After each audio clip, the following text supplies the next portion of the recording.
Hello students. Students, as all of you know, our running topic is digestive gland. And so far we have studied about salivary gland. Now we are going to discuss about liver. As all of you know, liver is endodermal inversion and basically it is the largest gland of the human body.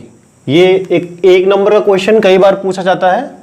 Liver is the largest gland of the human body.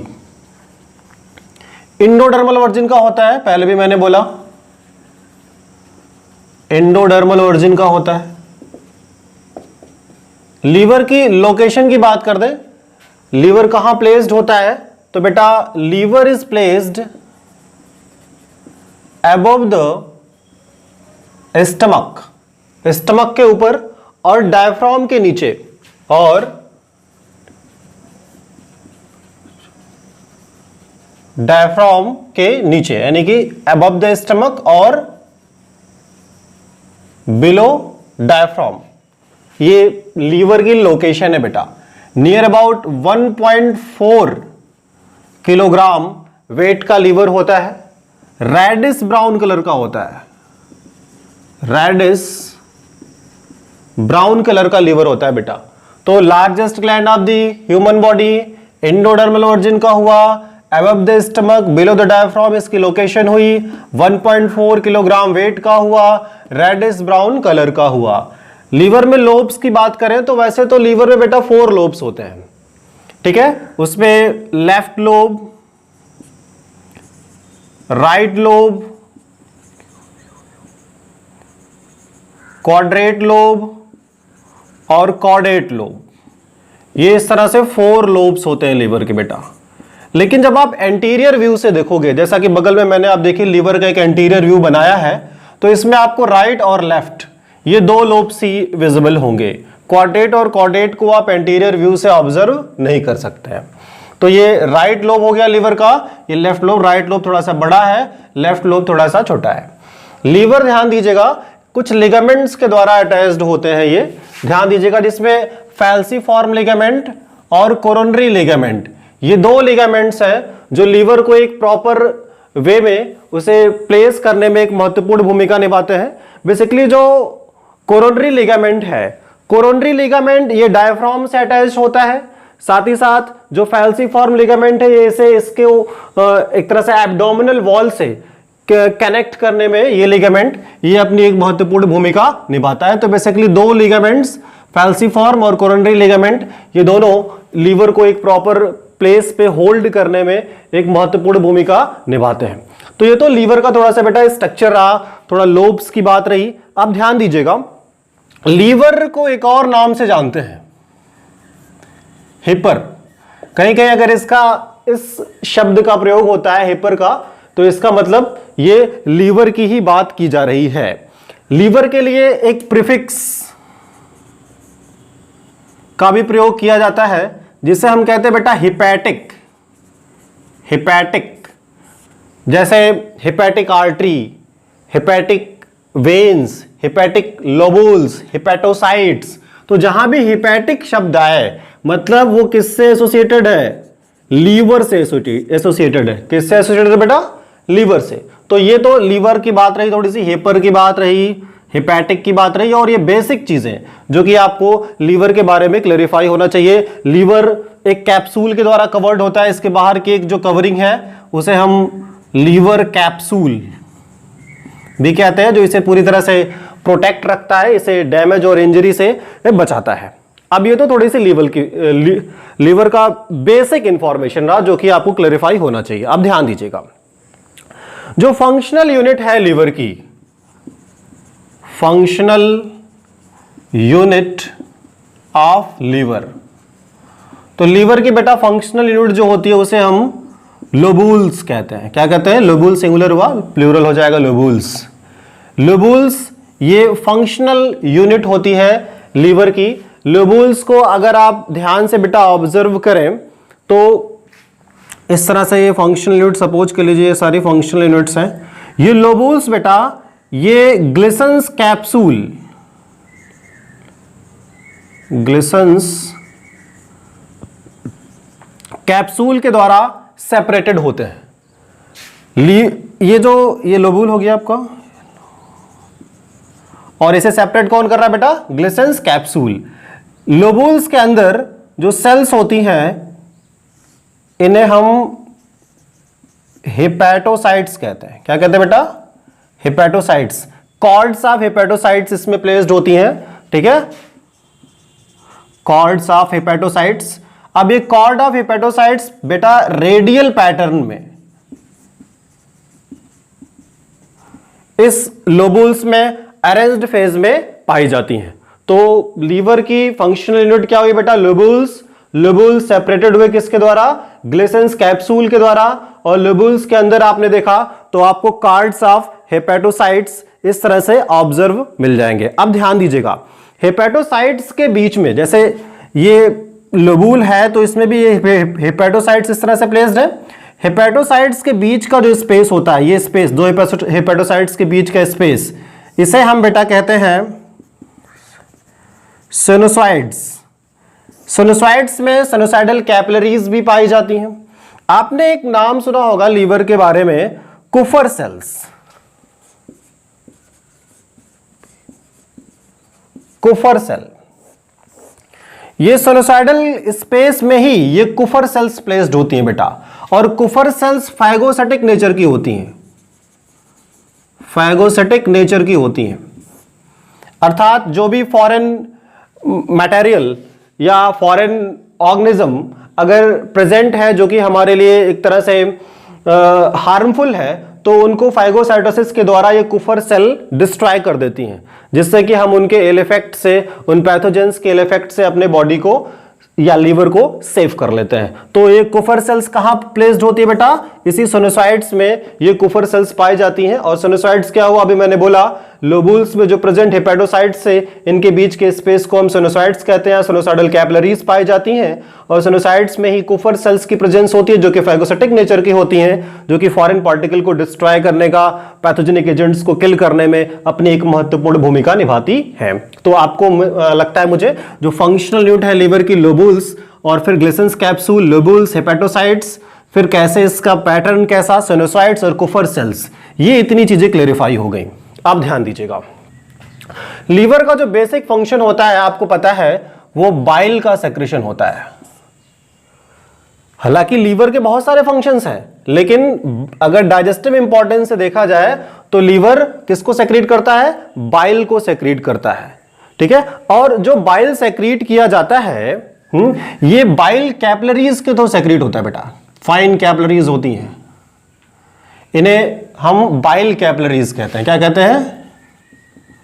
Bile capillaries. अब ये जो bile capillaries हैं, ये capillaries unite करती हैं और unite करने के बाद सारी कैपिलरीज इस तरह से यूनाइट करेंगी और यूनाइट करने के बाद एक डक्ट बना लेती हैं, जिसे हम हेपैटिक डक्ट कहते हैं। देखिए हेपैटिक आ गया ना, हेपैटिक लीवर के लिए हेपैटिक डक्ट कहते हैं। और भी इस तरह से कैपिलरीज होंगी, ये इस तरह से यूनाइट करेंगी, ये भी बना लेंगी क्या? Hepatic duct. ये भी हेपैटिक डक्ट ही है। अब हेपैटिक डक्ट जब ज्वाइन कर जाते हैं, ढेर सारे हेपैटिक डक्ट फॉर्म्ड होंगे, हेपैटिक डक्ट जब ज्वाइन कर जाएंगे तो ये बाइल डक्ट बना लेंगे, ठीक है। बाइल डक्ट, फाइनली ढेर सारे बाइल डक्ट इस तरह से आएंगे और ये एक कॉमन बाइल डक्ट में खुल जाएंगे, कॉमन बाइल डक्ट। और ये कॉमन बाइल डक्ट फाइनली जाके खुल जाता है, आपको पता है, सी शेप्ड ऑर्गन में, जिसे हम क्या कहते हैं बेटा? सी शेप्ड ऑर्गन को डियोडिनम या हेपेटोपैंक्रियाटिक डक्ट होता है। अभी मैं आगे आपको क्लेरिफाई करूंगा इस तरह से। तो ये यहां पर हेपेटोपैंक्रियाटिक डक्ट में आगे खुल जाता है। यहां स्फिंक्टर ऑफ ओडाई होते हैं, sphincter of Oddi smooth muscles के होते हैं। ये इसका जो नाम है ये रियुग्रो ओडाई, रियुग्रो ओ डबल, स्पेलिंग थोड़ा चेक कर लीजिएगा, रियुग्रो ओडाई नाम के साइंटिस्ट के द्वारा इसको डिस्कवर किया गया था, इस मसल्स को। तो इसीलिए इसे हम स्फिंक्टर ऑफ ओडाई कहते हैं। क्या कहते हैं? स्फिंक्टर ऑफ ओडाई, ठीक है। फाइनली जो बाइल है वो इस सी शेप डिओडेनम में पोर कर दिया जाता है।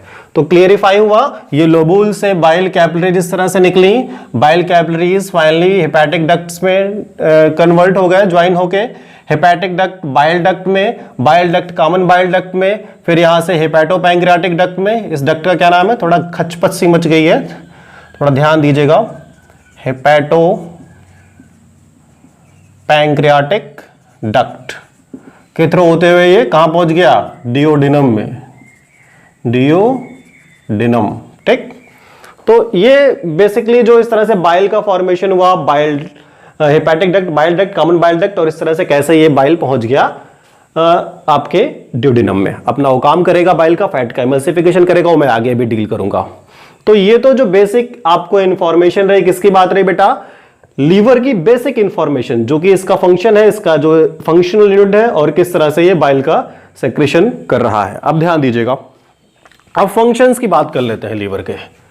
इसे मिटाता हूं, जिसे स्क्रीनशॉट वगैरह लेना है या नोट करना है तो नोट कर ले। अब फंक्शंस पे आते हैं, लीवर के काम क्या है।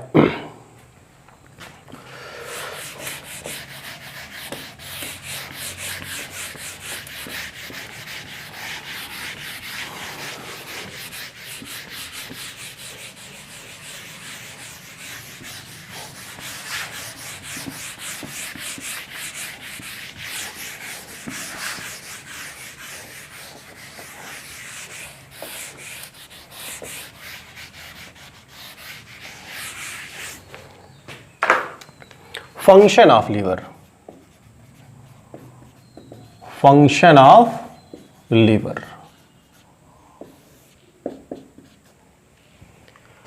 ध्यान दीजिएगा स्टूडेंट्स, लीवर का जो पहला फंक्शन है वो है कार्बोहाइड्रेट। मैं कई सारे फंक्शन से एक एक करके डिस्कस करता हूं।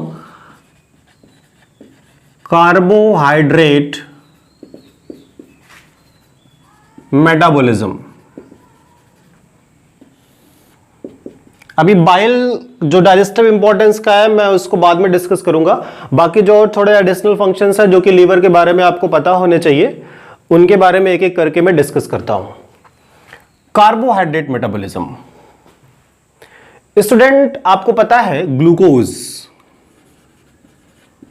जो कि एक कार्बोहाइड्रेट है, यह रेस्पिरेटरी सबस्ट्रेट की तरह, मेजर रेस्पिरेटरी सबस्ट्रेट की तरह यूज किया जाता है, और इससे हमें एनर्जी भी मिलती है। ग्लूकोज जब बॉडी में एक्सेस अमाउंट में हो जाता है, यानी कार्बोहाइड्रेट जो कि ग्लूकोज के फॉर्म में है, जब एक्सेस हो जाता है तो इस ग्लूकोज का कन्वर्जन ग्लाइकोजन में कर लिया जाता है। किस में कर लिया जाता है बेटा? ग्लाइकोजन में।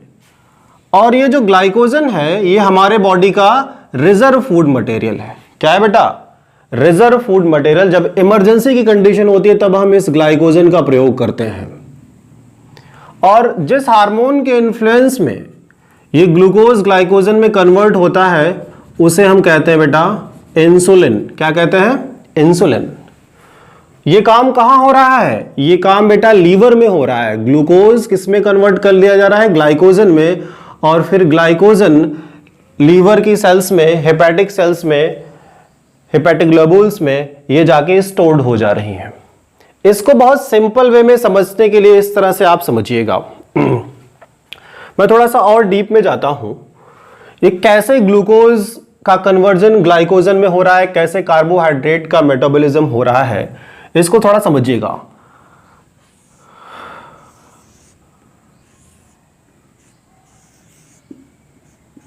ये हार्ट है, 4 चैम्बर्ड हार्ट होते हैं, आपको पता है। तो इस तरह से हार्ट से ब्लड निकला और बेसिकली प्योर ब्लड जाएगा तो आर्टरीज के थ्रू होते हुए जाएगा, डिफरेंट ऑर्गन्स में इस तरह से पहुंचता है। वहां जाने के बाद चूंकि ये प्योर ब्लड होता है, ऑक्सीजनेटेड ब्लड होता है, तो ऑक्सीजन की सप्लाई उस ऑर्गन को करता है और भी चीजों की सप्लाई करता है। फाइनली जो वहां पे डीऑक्सीजनेटेड ब्लड बनता है और डीऑक्सीजनेटेड ब्लड को वो कैरी करके फिर वेना कावास के थ्रू राइट ऑर्गन तक पहुंचाता है। ध्यान दीजिएगा, कुछ ऐसे ऑर्गन्स होते हैं जिनमें आर्टरीज के थ्रू ब्लड पहुंचने के बाद जो डीऑक्सीजनेटेड ब्लड होता है, कार्बन डाइऑक्साइड कंटेनिंग ब्लड होता है, वो डायरेक्टली हार्ट में ना जाके किसी दूसरे ऑर्गन में चला जाता है। ध्यान दीजिए, यही मैं समझाना चाह रहा था। ये तो हार्ट मुझे बताना इसलिए पड़ा क्योंकि कहां से ब्लड आ रहा है, कैसे जा रहा है, वो थोड़ा क्लियर हो। तो वो पहले उस ऑर्गन में जाएगा, फिर वहां से फिर वो वेना कावा में जाएगा। जैसे अभी ये जो ब्लड आया ना, जो कि आर्टरी के थ्रू आया, ये सपोज कर लो बेटा इंटेस्टाइन में पहुंचा। इस तरह से ब्लड आया और कहां पहुंच गया? इंटेस्टाइन में पहुंचा। अब होना चाहिए था कि ये इंटेस्टाइन इस ऑक्सीजन और बाकी जो कंपोनेंट्स है उसे यूज कर ले, और फिर जो डीऑक्सीजनेटेड ब्लड है वो फाइनली ये यहां से होते हुए राइट ऑर्कल में पहुंच जाए वेना कावा के थ्रू। लेकिन ऐसा नहीं होता है। ये यहां से पहले बेटा ये जाती है लीवर को। कहां जाती है? लीवर को। थोड़ा और बड़ा बना लेते हैं।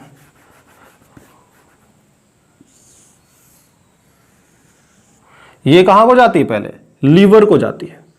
और लीवर में किसके थ्रू जाती है? ये हेपेटिक आर्टरी के थ्रू जाती है। ये इंटेस्टाइन है, इंटेस्टाइन हेपेटिक आर्टरी से होते हुए कहां चली गई? ये लीवर में पहुंच गई। ये आपका लीवर है।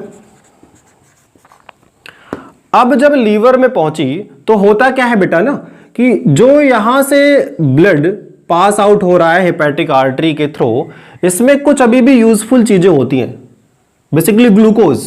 तो ये इसी हेपेटिक आर्टरी के द्वारा ये ग्लूकोज यहां लाया जाता है।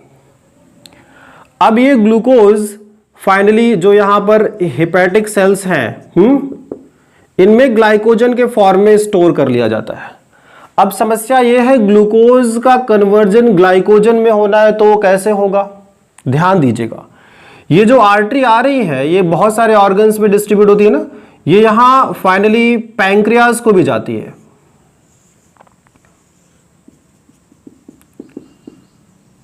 अब ध्यान दीजिएगा, पैंक्रियाज से भी ब्लड होके जाना कहां चाहिए था? राइट ऑर्कल में। लेकिन बेटा पैंक्रियाज से भी ब्लड पहले कहां पहुंच जाता है? ये पहुंच जाता है लीवर में। कहां पहुंचता है? अब आपको पता है पैंक्रियाज जो कि मिक्स्ड ग्लैंड है, तो यहां पर हार्मोन्स भी सेक्रीट होते हैं। तो यहां से इंसुलिन हार्मोन्स ये पास आउट होता है ब्लड स्ट्रीम के थ्रू और पहुंच जाता है ये लीवर में। ये इंसुलिन है। क्या है? इंसुलिन।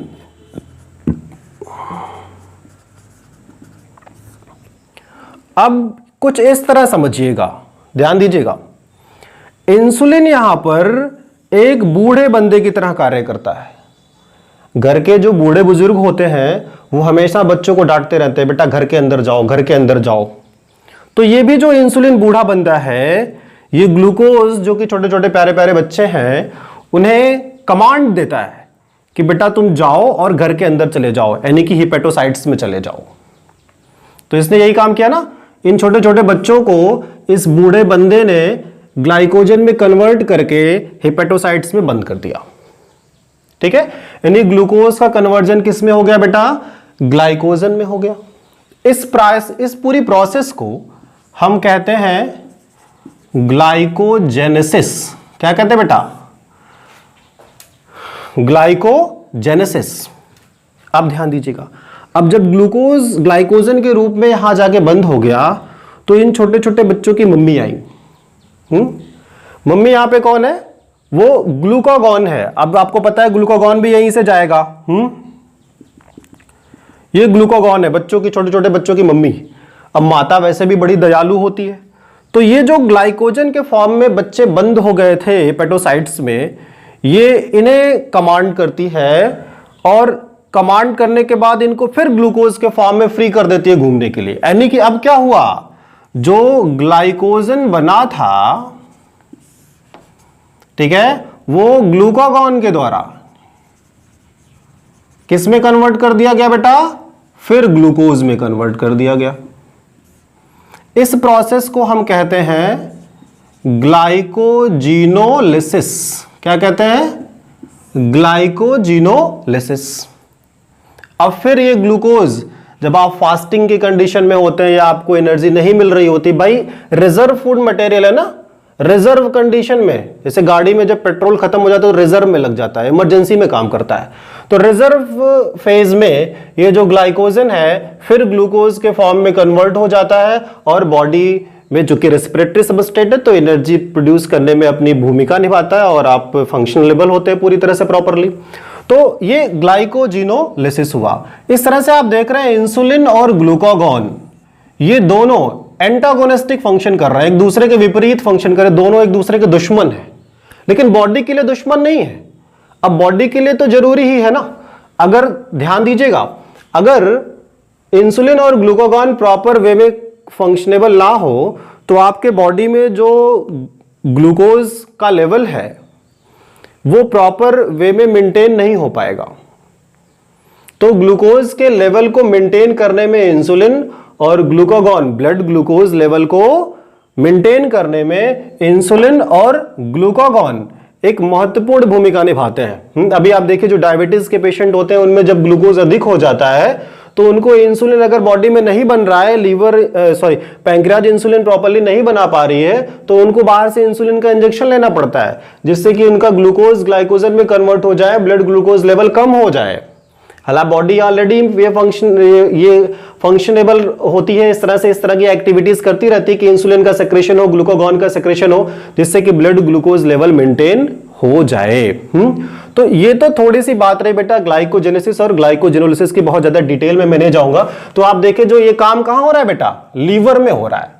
तो ये कार्बोहाइड्रेट मेटाबॉलिज्म में अपनी एक महत्वपूर्ण भूमिका इस तरह से निभाती है लीवर। अब ध्यान दीजिएगा, अब ये तो बात हुई कार्बोहाइड्रेट मेटाबॉलिज्म की। दूसरा फंक्शन आते हैं बेटा, दूसरा फंक्शन है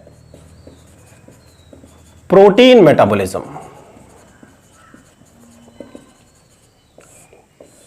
ध्यान दीजिएगा, अब प्रोटीन मेटाबॉलिज्म कैसे होता है बेटा। अब जैसे कोई व्यक्ति अनशन पर बैठ गया, बोला मैं अनशन करूंगा, इस कंडीशन में बेटा आपके जो लीवर सेल होते हैं बड़े चमत्कारी होते हैं। अनशन करोगे तो ग्लूकोज मिलेगा नहीं, भाई कुछ खाओगे पियोगे नहीं, तो उस केस में जो लीवर है वो प्रोटीन्स को पकड़ना स्टार्ट करता है। किसको पकड़ना स्टार्ट करता है? प्रोटीन्स को, एमाइनो एसिड्स को। एमाइनो एसिड लीवर के द्वारा पकड़ना स्टार्ट किया जाता है। एमाइनो एसिड आप सभी ने पढ़ा होगा, एमाइनो एसिड का फॉर्मूला कार्बन, ये amino NH2 group, amino group, और कार्बोक्सिलिक ग्रुप, एक हाइड्रोजन और एक एल्किल ग्रुप, जो कि ये वेरिएबल होता है। ये एमाइनो एसिड का जनरल फॉर्मूला है। इन एमाइनो एसिड का प्रयोग करने लगता है ये लीवर एमाइनो एसिड को पकड़ के लाया, हेपेटोसाइट्स तक पहुंचाया, यहां आ गए एमाइनो एसिड्स CHCOOHR। अब ध्यान दीजिएगा, अब यहां पर हेपेटोसाइट्स अपना असली रूप दिखाना स्टार्ट करते हैं। ठीक है, ये छुरे की तरह कार्य करते हैं और क्या करते हैं, इस एमाइनो ग्रुप को यहां से कट कर देते हैं, जिसे कहते हैं डीएमिनेशन। क्या कहते हैं? डीएमिनेशन। डी एमाइनो ग्रुप का कट जाना, हट जाना, ठीक है, डीएमिनेशन कहलाता है। फिर बाकी जो बचा इतना पोर्शन है, इसका कन्वर्जन किस में कर लिया जाता है? ग्लूकोज में कन्वर्ट कर लिया जाता है इसे। अब ग्लूकोज से आपको एनर्जी मिलेगी। तो आप देख रहे हैं आप non carbohydrate source. Amino acid क्या है? कार्बोहाइड्रेट थोड़ी ना, प्रोटीन है। प्रोटीन के फंक्शनल यूनिट्स है, मोनोमरिक फॉर्म है। तो यहां क्या हो रहा है, जो नॉन कार्बोहाइड्रेट सोर्स है, नॉन कार्बोहाइड्रेट सोर्स, इससे क्या बना लिया गया? ग्लूकोज का फॉर्मेशन लीवर के द्वारा कर लिया गया। तो इस प्रोसेस को हम, क्योंकि नई चीज है ना, तो इस प्रोसेस कोई नई चीज है, कार्बोहाइड्रेट ना होकर नॉन कार्बोहाइड्रेट सोर्स है, तो इस प्रोसेस को हम कहते हैं बेटा ग्लूकोनियोजेनेसिस। क्या कहते हैं बेटा? ग्लूकोनियोजेनेसिस। जब नॉन कार्बोहाइड्रेट सोर्स से ग्लूकोज का फॉर्मेशन हो जाए तो क्या कहलाता है ये? ग्लूकोनियोजेनेसिस कहलाता है। ये जब आप अनशन कर रहे थे ना, तब उस समय ये डीएमिनेशन और फिर यहां से ग्लूकोज का फॉर्मेशन हो जाता है। तो दूसरा फंक्शन क्या रहा बेटा? Protein metabolism. अब ध्यान दीजिएगा, अब जो यहां एमाइनो ग्रुप है NH2 ग्रुप, ये लीवर में हाइड्रोजन के साथ कंबाइन करके अमोनिया बना लेता है, NH3। क्या बना लेता है? अमोनिया। और आपको पता है अमोनिया सबसे ज्यादा टॉक्सिक नाइट्रोजनस वेस्ट मटेरियल होता है। सबसे ज्यादा टॉक्सिक कौन होता है बेटा? अमोनिया ही होता है। अब ये जो अमोनिया यहां लीवर में फॉर्म्ड हुआ है, ये यहां दिक्कत करेगा भाई, बहुत ज्यादा टॉक्सिक है। अमूमन अमोनिया के रिमूवल के लिए बहुत ज्यादा पानी की आवश्यकता होती है, एक्सेस वाटर की रिक्वायरमेंट होती है। लेकिन अब आपकी बॉडी बड़ी स्मार्ट है, वो बोली मैं पानी नहीं पीऊंगा। तो फिर भाई पानी नहीं पियोगे तो कैसे रिलीज करोगे उसे? तो लीवर सेल ही बेटा यहां चमत्कार फिर करते हैं, और ये अमोनिया को, NH3 को ये कन्वर्ट कर देते हैं यूरिया में। किस में कन्वर्ट कर देते हैं? यूरिया में। किसके द्वारा? यूरिया साइकिल या ऑर्निथिन साइकिल के द्वारा ये अमोनिया को किस में कन्वर्ट कर देते हैं?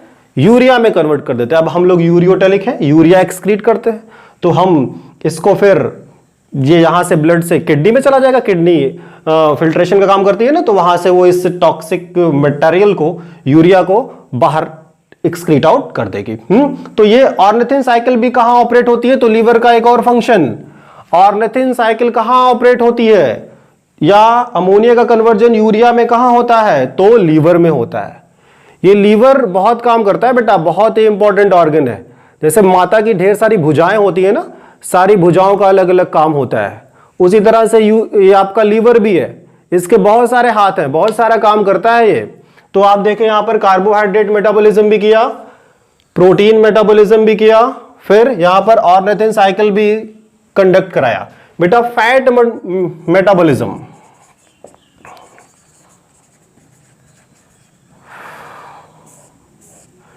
फैट मेटाबॉलिज्म में भी लीवर एक महत्वपूर्ण भूमिका निभाता है। अब समझो, फैट अमूमन बेटा एडिपोसाइट्स एक सेल होती है जो कि फैट को स्टोर करती है। ठीक है, फैट को स्टोर करने वाली जो बेसिक सेल है बॉडी में वो एडिपोसाइट्स है। अब ये ध्यान रखो, ऐसा नहीं बहुत लोग, जैसे कोई दुबला पतला आदमी है या कोई बहुत मोटा आदमी है, तो जो दुबला पतला आदमी है उसमें कम एडिपोसाइट्स होंगी, जो मोटा आदमी है उसमें ज्यादा एडिपोसाइट्स होंगे। ऐसा नहीं होता है। एडिपोसाइट्स में कंटेंट वैरी करने लगता है। अगर उसमें कंटेंट ज्यादा होने लगेगा तो फिर वो मोटा हो जाएगा। ऐसा नहीं, नंबर ऑफ सेल्स ज्यादा नहीं वैरी करेंगी। ठीक है, उसमें कंटेंट वैरी करता है। तो बहरहाल एडिपोसाइट सेल्स किसको स्टोर करती हैं? फैट को स्टोर करती हैं। लेकिन आपकी लीवर सेल भी कुछ फैट को स्टोर करती है। लीवर सेल भी फैट को स्टोर करती है। बेसिकली लीवर सेल जो फैट को स्टोर करती है वो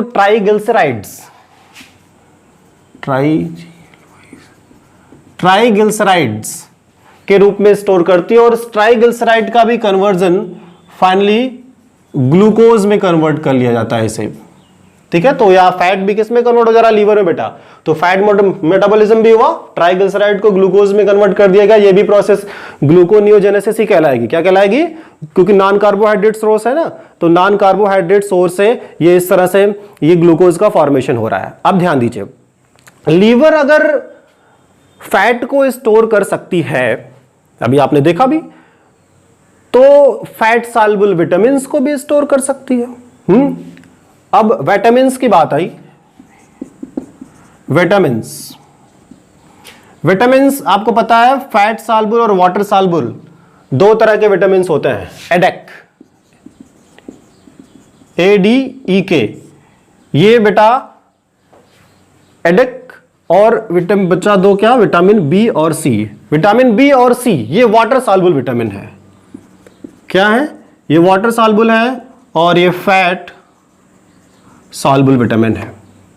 याद करने का तरीका, एडेक यहां से याद कर लीजिए, BC, इसे आप बिफोर क्राफ्ट या आप लोकल लैंग्वेज में और भी जो अपना बना सकते हैं, अपने विवेक के अनुसार आप उसको बना सकते हैं। तो BC वाटर सॉल्युबल विटामिन और एडेक ये फैट सॉल्युबल विटामिन्स है। अब मैंने बोला जो फैट सॉल्युबल विटामिन्स है एडेक, इनको क्या कर सकते हैं लीवर के सेल्स, स्टोर कर सकते हैं, यानी कि विटामिन को भी स्टोर कर सकते हैं। ये एक फंक्शन और निकल के आया ना, तो लीवर क्या कर सकते हैं, विटामिन को भी, फैट सॉल्युबल विटामिन को भी स्टोर करने की क्षमता रखते हैं। ध्यान दीजिएगा।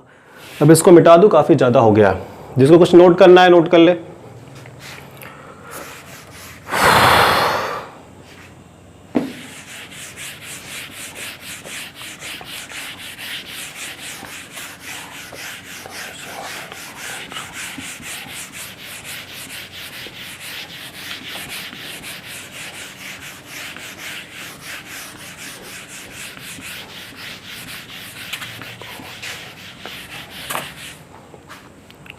बेटा नेक्स्ट फंक्शन देखते हैं। नेक्स्ट फंक्शन क्या है बेटा, metabolism of alcohol and drugs.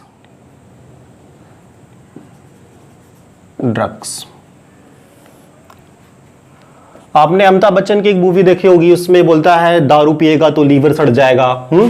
तो कैसे होता है, ध्यान दीजिएगा। वैसे तो लीवर, अगर आप जब अल्कोहल लेते हो तो लीवर की जो हेपेटोसाइट सेल्स हैं वो अल्कोहल की टॉक्सिसिटी को, उसके इल इफेक्ट को कम करने का काम करती हैं। उसको क्या करती हैं, यानी कि हेपेटोसाइट्स इनके फॉर्म को चेंज कर देती हैं और फिर बॉडी से इसे बाहर निकालने में अपनी भूमिका निभाती हैं। तो इस तरह से अल्कोहल और ड्रग मेटाबॉलिज्म में तो अपना रोल प्ले कर रहे हैं। लेकिन अब आप ज्यादा जब अल्कोहल लेने लगोगे तो उस कंडीशन में हेपेटोसाइट्स मरने लगती हैं। जो लीवर की सेल्स हैं वो क्या होती हैं, वही लीवर सड़ने लगता है ना, तो जो हेपेटोसाइट्स हैं वो डिस्ट्रॉय होने लगती है और उस कंडीशन में एक डिजीज हो जाती है जिसे हम लीवर सिरोसिस कहते हैं। क्या कहते हैं, लीवर सिरोसिस। तो ये मेटाबॉलिज्म ऑफ अल्कोहल और ड्रग में भी इस तरह से लीवर का रोल हुआ। इसके अतिरिक्त लीवर विटामिन डी के एक्टिव फॉर्म को भी बनाने में रोल प्ले करती है, यानी कि एक्टिवेट दी विटामिन डी को एक्टिवेट भी करने में अपनी भूमिका निभाती है। आरबीसी के प्रोडक्शन में भी, फीटल आरबीसी के बेसिकली प्रोडक्शन में ये लीवर एक इंपॉर्टेंट रोल प्ले करती है। अभी मैंने आपको कुफर सेल का नाम बताया ही, कुफर सेल जो कि फैगोसाइटिक नेचर का होता है, ये भी लीवर में ही पाया जाता है, जो कि बैक्टीरियाज और पैथोजेनिक एजेंट को किल करने में अपनी भूमिका निभाता है। लीवर के द्वारा बेटा एक एंटीकोगुलेंट का भी सेक्रेशन किया जाता है जिसे हम हेपैरिन कहते हैं। लीवर हेपैरिन का सेक्रेशन करता है जो कि एंटीकोगुलेंट है और ब्लड को ब्लड वेसल्स में क्लॉट होने से बचाता है। साथ ही साथ कुछ प्लाज्मा प्रोटीन्स हैं, प्लाज्मा प्रोटीन्स जैसे एल्ब्यूमिन, प्लाज्मा प्रोटीन्स में बेटा एल्ब्यूमिन का नाम आएगा ALBUMIN। स्पेलिंग थोड़ा सा ध्यान दीजिएगा। एल्ब्यूमिन और फाइब्रिनोजन, ठीक है। ये प्लाज्मा प्रोटीन्स, इनके भी प्रोडक्शन में एक तरह से लीवर हेल्पफुल होता है। तो ये बेसिक फंक्शन रहे। इसके अतिरिक्त जो लीवर का बेसिक फंक्शन है वो बाइल का सेक्रेशन करना, तो बाइल को भी ये सेक्रीट करेगा। तो अब बाइल यानी कि production of bile, production of bile, तो बहुत सारे काम बताए। अभी इसके पहले कार्बोहाइड्रेट मेटाबॉलिज्म बताया, फिर फैट मेटाबॉलिज्म बताया, ऑर्निथिन साइकिल बताया। ऑर्निथिन साइकिल के बाद आपको अल्कोहल और ड्रग का मेटाबॉलिज्म की बात हुई। 4 विटामिन 5, 6, 7, 8, 9, 10 हाथ हो गए। तो ये लगभग 10 और भी फंक्शंस हैं। अब इससे ज्यादा मत समझिए, हाँ, अब आगे स्टैंडर्ड में पढ़िएगा। प्रोडक्शन ऑफ बाइल, अब बाइल पे थोड़ा फोकस कर लेते हैं क्योंकि डाइजेस्टिव इंपॉर्टेंस का तो बाइल ही, ये सब चुटर पुटर वाले थे और जो एडिशनल थे। अब बाइल के ऊपर थोड़ा सा फोकस कर जाते हैं, इसको नोट कर लीजिए।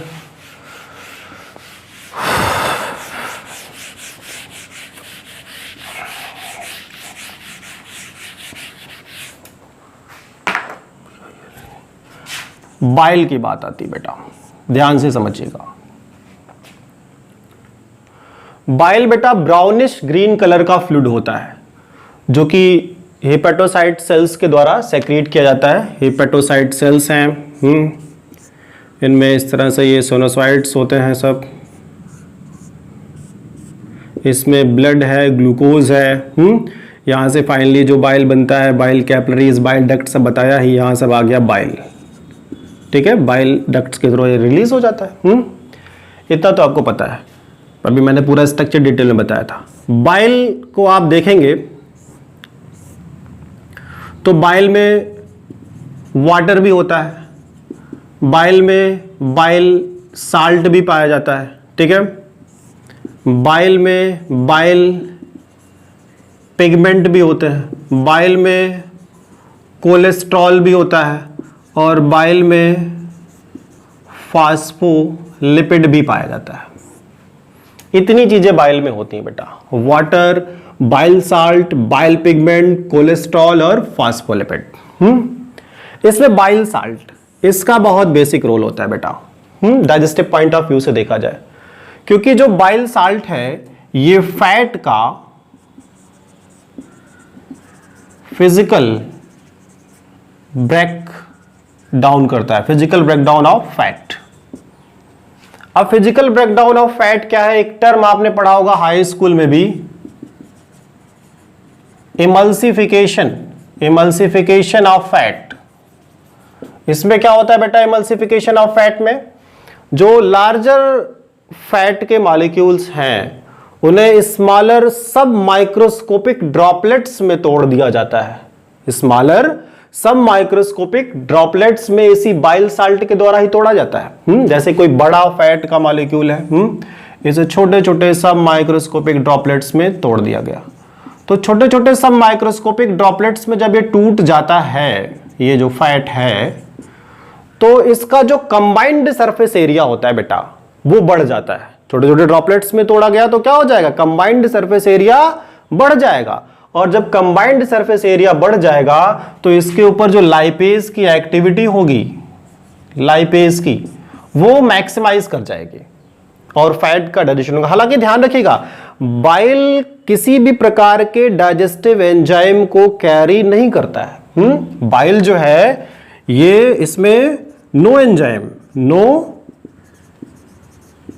एंजाइम, किसी भी प्रकार का कोई एंजाइम नहीं होता है। और बाइल एक तरह से एक्सोक्राइनिक नेचर का होता है बेटा, डक्ट्स के थ्रू जा रहा है, एक्सोक्राइनिक नेचर का होता है और इसमें कोई एंजाइम सेक्रेट नहीं होते। बेसिकली बाइल साल्ट जो आ रहा है वो फैट को डाइजेस्ट नहीं कर रहा है, फैट को स्मॉलर सब माइक्रोस्कोपिक ड्रॉपलेट्स में तोड़ दे रहा है, उसका फिजिकल ब्रेकडाउन कर दे रहा है, जिससे कि उसके ऊपर आगे चलकर लाइपेज की मैक्सिमम एक्टिविटी हो सके। तो ये काम कौन कर रहा है बेटा, बाइल साल्ट कर रहा है। ठीक है, जो कि फैट का क्या कर दे रहा है, फिजिकल ब्रेकडाउन कर दे रहा है। ठीक है, लाइपेज को एक्टिवेट भी करता है, लेकिन यहां कुछ बाइल का कोई डाइजेस्टिव इंपॉर्टेंस नहीं है। कहा जाता है ना, bile does not contains any digestive enzyme but it plays an important role in the process of digestion. तो कैसे इंपॉर्टेंट रोल प्ले करता है, तो फैट का इमल्सिफिकेशन कर देता है। क्या कर देता है, फैट का क्वेश्चन पूछा जाता है बेटा कई बार, तो फैट का इमल्सिफिकेशन कर देता है बाइल साल्ट, बाइल में जो पाया जाता है। अब दूसरा है बाइल पिगमेंट। तो बाइल पिगमेंट में बाइलरुबिन,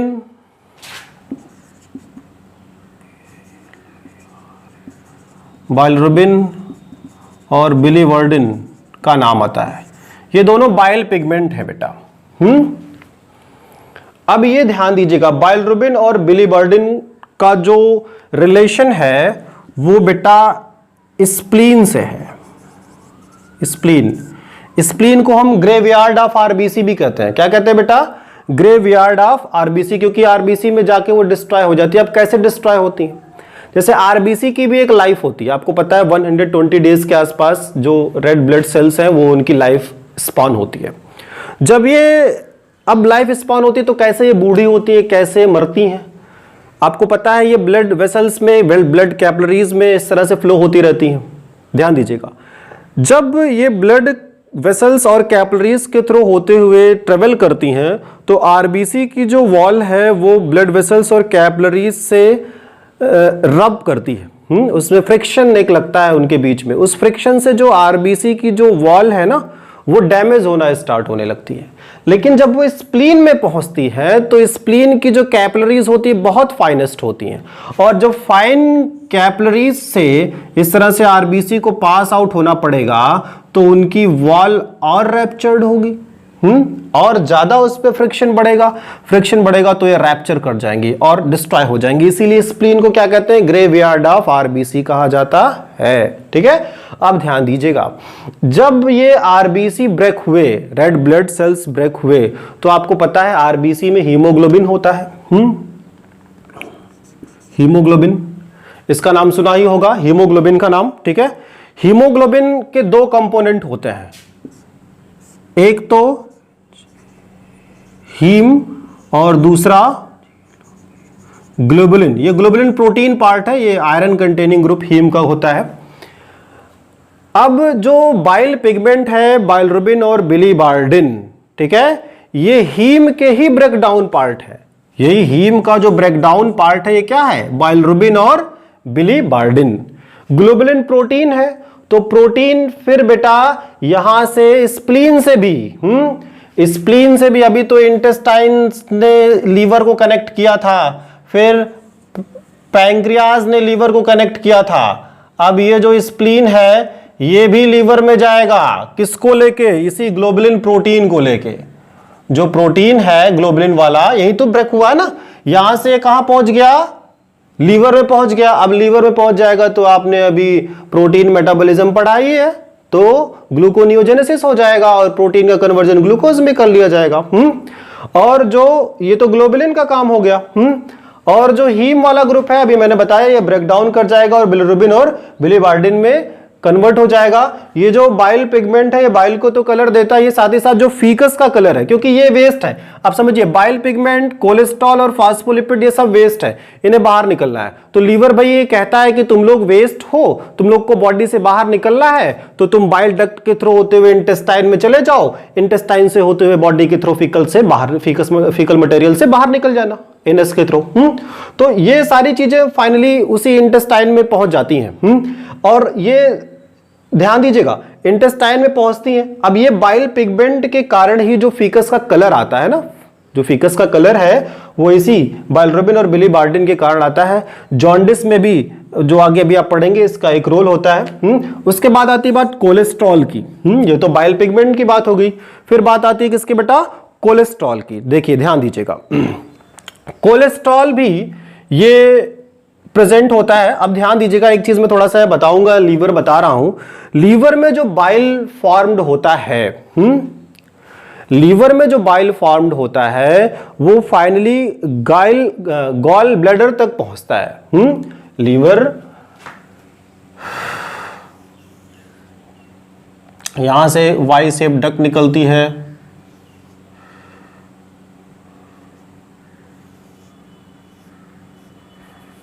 ठीक है, यहां से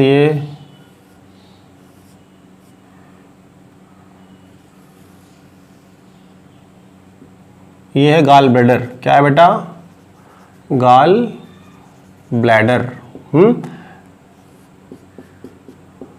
ये जो बाइल डक्ट के थ्रू होते हुए आ रहा है, ये फाइनली सिस्टिक डक्ट, ये कौन सा डक्ट है बेटा, सिस्टिक डक्ट। सिस्टिक डक्ट के थ्रू होते हुए गॉल ब्लैडर में पहुंच जाता है। यहां पर बाइल को कंसेंट्रेट किया जाता है। गॉल ब्लैडर का क्या काम है बेटा, बाइल को कंसेंट्रेट करना। अब ये बाइल जब यहां पहुंचा, तो बाइल में कोलेस्ट्रॉल भी, बाइल का पार्ट है कोलेस्ट्रॉल, ये कोलेस्ट्रॉल भी यहां पाया जाता है। बाइल रिलीज करेगा तो कोलेस्ट्रॉल भी रिलीज होगा। आपने एक नाम सुना होगा, गॉल ब्लैडर स्टोन, ठीक है, पित्त की पथरी। तो गॉल ब्लैडर स्टोन बनता कैसे है ये समझिएगा। यही जो कोलेस्ट्रॉल है ना, ये क्रिस्टलाइज होने लगता है जब, और क्रिस्टलाइज फॉर्म में कब आएगा इसको भी समझिएगा।